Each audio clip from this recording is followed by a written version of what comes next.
Preparation for international travel needs to begin at the pediatrician's office.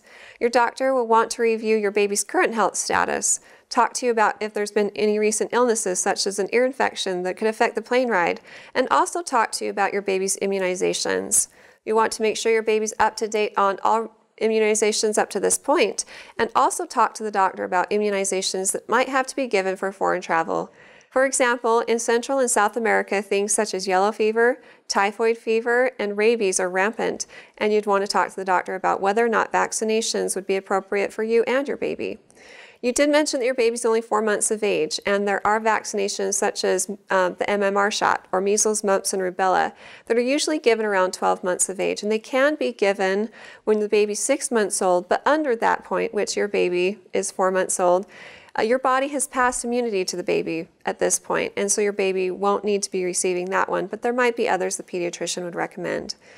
You'll also want to take your baby's immunization records with you in case the country that you're traveling to asks for those.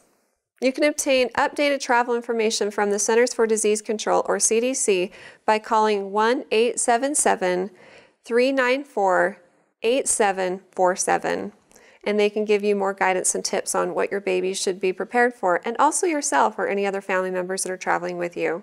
Now for the airport and the plane ride. Traveling with kids takes extra energy, time, and you're usually carrying lots of extra baggage, so allow yourself plenty of time. And check with TSA for guidelines on what things you can take on the plane. For example, mothers with young children often want to take certain liquids, and there are some that are allowed and others that aren't, and they can tell you what those guidelines are. Many young children experience ear pain during takeoff and landing because of the change in air pressure. So, in order to help your baby with this, have your baby nurse or suck on a bottle during takeoff and landing, and this can help alleviate pain in the ear.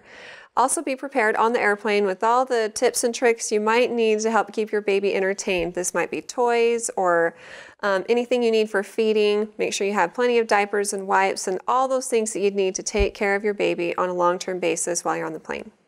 Also check with the airline that you're flying with, and they can talk to you about guidelines for car seats and safety while you're on the plane.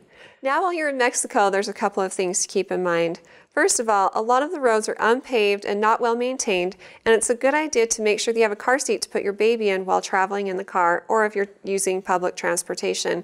Make sure that your baby is safe at all times. Keep an eye on your baby at all times to help prevent abduction. And something else to think about is traveler's diarrhea.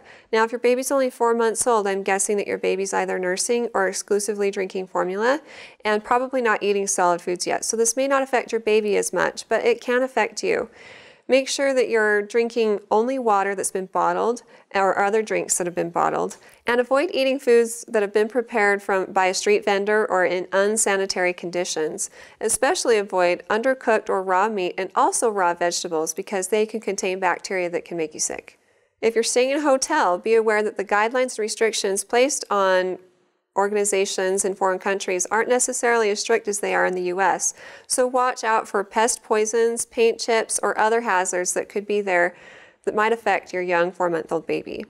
Preventing mosquito bites can lower the risk of obtaining certain infections, so talk to the pediatrician when you visit the doctor about the appropriate use of mosquito bite and repellent for your young 4-month-old, and make sure that you use mosquito repellent that contains DEET. This will help prevent you from getting bitten. I hope you have a very fun and safe vacation, and if you have any other questions for me, feel free to ask them on our Facebook page and recommend us to your friends and family too.